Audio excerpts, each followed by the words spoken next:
Old Man Gamer BL, looking to do a new run in Elden Ring, and I figured with all the new patches and stuff, I'd just start a new, like, kind of tutorial walkthrough.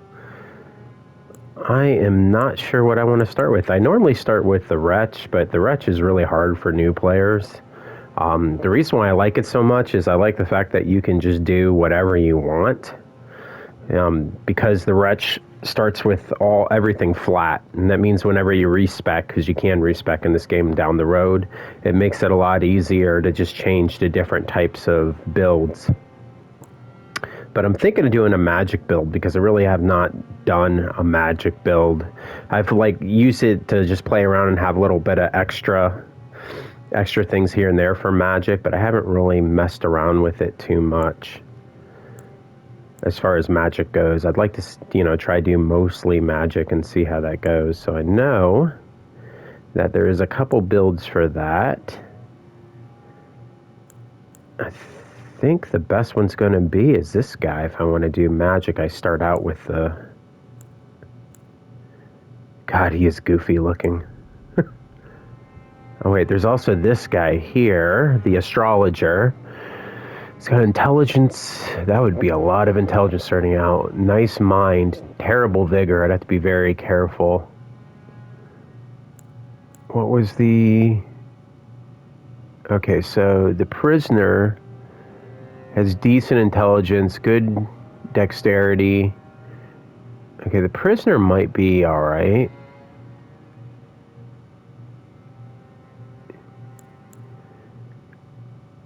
Yeah, I think the prisoner is going to be the better starting one.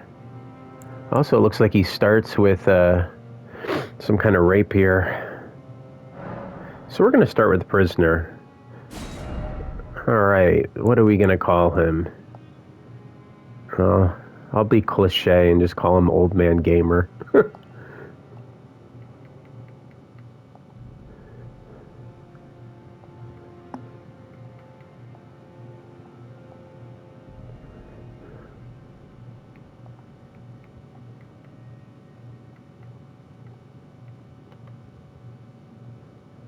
Alright, almost ready.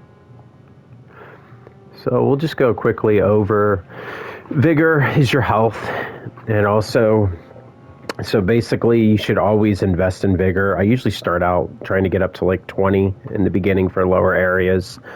Mind is your mana, how much your FP points.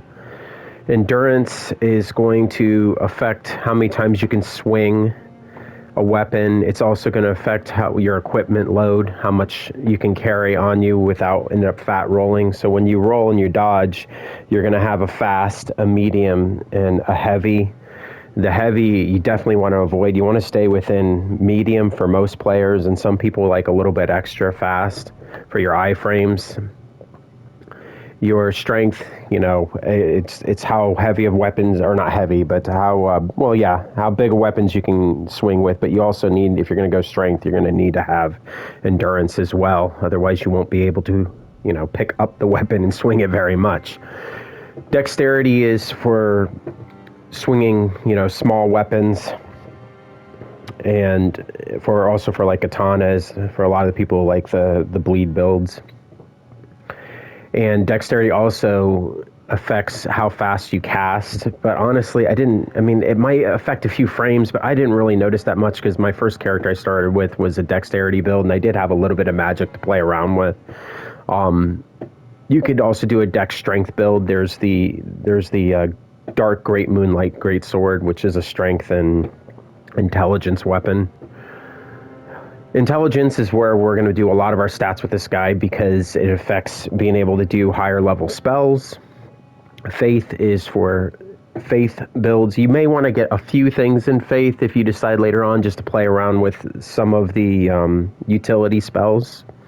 Arcane is for mostly arcane weapons and some of the dragon incantations, which are also based on, have a lot of faith built into them. And then there's some spells that do both intelligence and faith. So we are going to get started. All right, so let's see here. The keepsakes, if you're worried about health, you could always start with the Crimson Amber Medallion. You can start with some extra runes. You can start with a golden seed. Those affect your healing flasks. So if you get enough golden seeds, you start out with where I think you could do with 2 of them. You can heal up with 1 flask, and then it keeps going up after a while. You have to have more golden seeds to get more flasks. Fanged Imp Ashes is a Spirit Ashes. You can get that right away. Crackpot is for basically like your grenade type stuff, your bombs. When you do crafting. Stone Ward Key is to unlock special areas in the game. I'm probably going to start with that. Bewitching Branch is, it says, 5 sacred branches charged with beguiling powers said to originate from it. I don't remember what the bewitching branch is. I think it changes the way you look. Or maybe honestly, I just don't remember. Boiled Prongs, they affect your physical damage negation. And Shabrina's Woe, the crazy likeness of a noble whose eyes have been gouged out and tracks enemies in aggression. It sounds like it's, if you want to make the game even more harder. Some of these things I haven't played with. I usually start with a Stone Key for me because I've been playing these type of games for a while. I'm going to go ahead and change the way my guy looks. I don't know what I want to do this time. I'm not going to spend a whole lot of time on it. That's not bad. I like that guy, kinda, maybe. I don't know. Let's see here. Alter face. Actually, it's I don't want to spend a lot of time on that. You guys can go around and mess with it if you want to change up your character's looks. Half the time you're wearing a helmet or something, you don't even see it anyways. So let's get started. So one of the tips that I have when you're playing a Dark Souls game is you need to not rush in. You need to learn patience. If you rush in, you're going to get yourself killed. A lot of times there's things you won't even see because you weren't patient enough and you'll get attacked. We're going to skip this so you can watch this when you're playing. So we start out, always look at your surroundings when you start out. Make sure you're checking everything. I think that is a rapier. Oh, it's the Astotic. I love that weapon. It's a great weapon. All right, so we're going to go over here. And that is for... Yep, that's to use to write messages. If you want to write messages like this one right here to other players, which is not much of a message there. This one's probably telling you to pick this up. Behold Corpse, yeah. It's telling you to pick it up. So when you come out here in the starting area, most of these types of games end up giving you a boss that's unbeatable. They just want you to realize you're going to die a lot. Some people are really good and they're able to beat the boss. I'm probably going to get wiped out. I'm not that good. No, we'll see, but more than likely I'm going to get wiped out. Let's go check him out. And sorry if this is one of my first videos I'm uploading for gaming. I'm trying something new out. I'm sure I'll get better as I go, but this is really just a test run just to see if this is something I want to do and goof off with. Hidden path, I doubt it. Yeah, nothing there. Be interesting to see how this goes. Magic Glint Blade. I'm just checking around, make sure there's nothing I missed. But yeah, this guy's probably going to wipe me out in the beginning. But I'm going to try and put up my best effort. Usually I go at him naked with no armor or anything. With just the club. But that club is pretty powerful in the beginning when you're using it. It's a fun little tool. I'm probably going to make a run. The reason why I picked the Stone Key, I'm going to make a run for a special thing that'll help early on in the game. We'll see if I can even do it. I might get wiped out.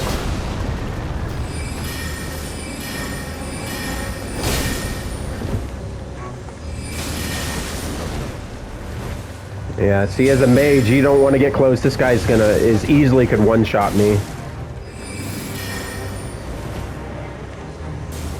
Alright, well, I'm switching. Trying to bait his attacks. Oh.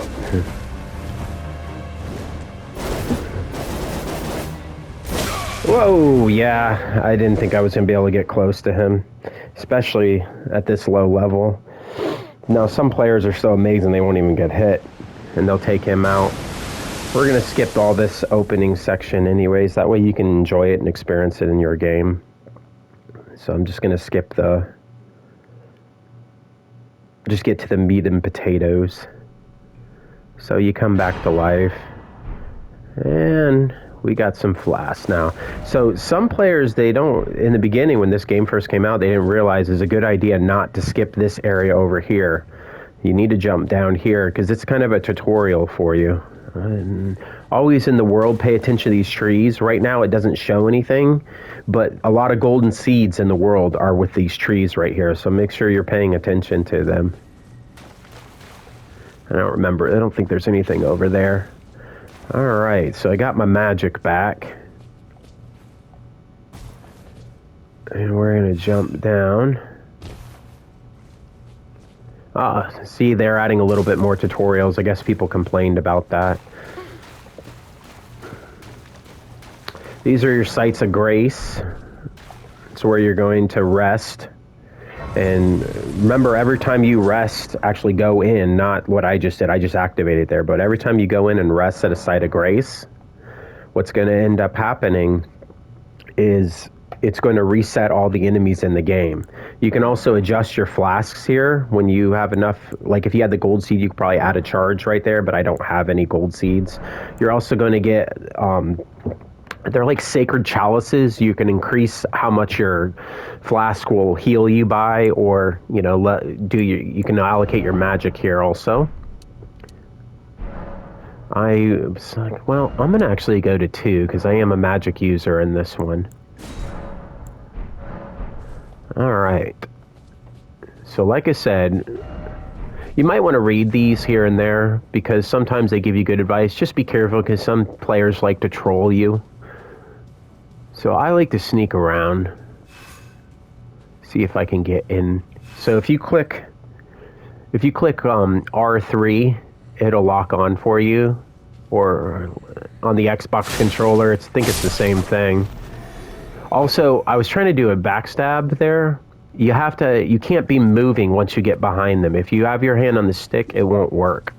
So I'm gonna see if I can do a backstab here to show you what I mean. Nope, that didn't work either. Alright. Let's see. Maybe I can do it on... Another thing is, you see how there's 2 in the room? You should always try and pull one and not go in, because it's a lot harder when you're fighting multiple enemies. Eventually, when you get better at your pacing, you'll be able to fight multiple enemies a lot easier. That's the backstab. See, you've got to pause and you got to hit it just right, and you just want to hit your L1 once. Alright, so we are a magic user, so maybe I should actually start using magic? Oh, that's a nice little sword. And yeah, your dodge and your roll. You also have your backstep. I don't use backstep a lot. Some players may. I don't necessarily think it gets you out of range from getting hit. I like using maneuverability like you saw when I was walking behind them. You know, I like using maneuverability when walking behind them, because when you do that, you're less likely to get hit if you're paying attention and keeping your spacing. Now, some enemies move just so fast that it doesn't matter. Okay, so we got an archer, it's telling us. Yep, and there he is. All right, I can get him with the magic, unlike before where I just have to just run. Oh, he's coming down. Let's try some spacing. That is a really cool spell. I'm glad I'm trying a mage this time. I haven't really played around with mages that much. Like I said, I just goofed off with a few spells, a few utility spells when I first started. But I think it'll be kind of fun doing that. Alright.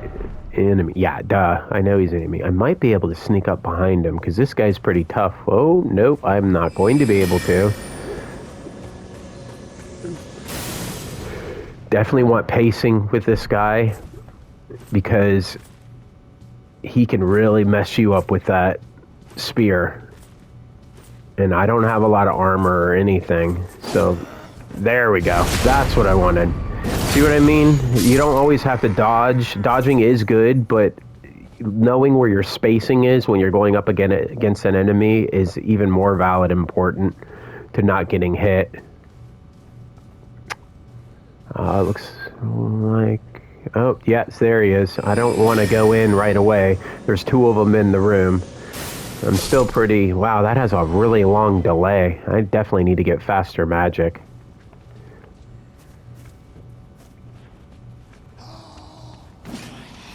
Yeah, he's got that wide swing and... Oh! That's why I like the... It's a nice distance, a nice attack there. Now, I usually like playing with the big giant weapons because I like breaking their stance. I think that's a lot of fun. But this is going to be fun too. It's a different gameplay, different style. That's where that archer was earlier. I don't think I'm going to be able to sneak up on him. But maybe I can back some. I'm trying to save the magic because I think there's a little boss, a mini boss coming up. Oh, they're doing the skills. Yeah, that'd be kind of cool to show you the skill. Whoa, that's nice. I don't like playing with a rapier. I like rapiers. I still may get enough to get the dark great moonlight sword because I do like big weapons. Let's see here. Can I sneak up on this guy? Yep. Oh, that's very satisfying. That is very, very satisfying getting a backstab in. And this is really cool here. Another thing with stealth in the game, you can, you definitely want to make sure that you're hiding in bushes and things like that if you're trying to sneak up on someone. It feels so visceral. All right, so I'm going to top my magic off because I'm pretty sure we're coming up on a guy where I want to use it more.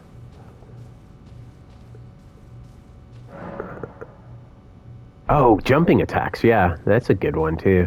I do like, especially with, I do like doing a lot of jumping attacks, especially with big weapons. It can do a lot of stance breaks, as you can see. Yep, we are coming in. And these are really nice because they kind of save your spot in the world. So if you die, you come back and you respawn right here. All right, let's take this guy on.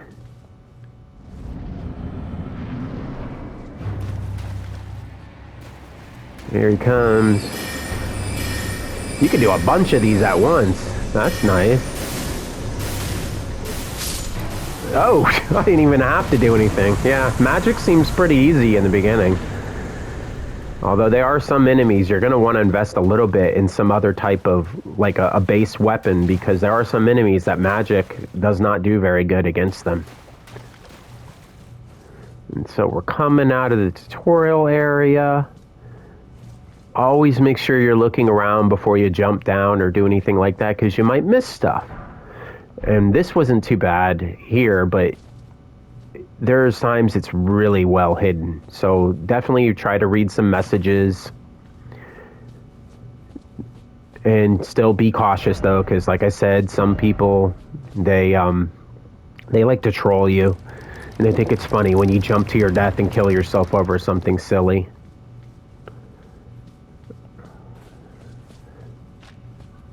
Oh, before we go there, I'm going to grab this. Oh, that's for multiplayer. Okay. Dissever it. All right, good. All right, so this is what I was talking about earlier. I'm going to stop the video probably here. This is where I use that stoneward key.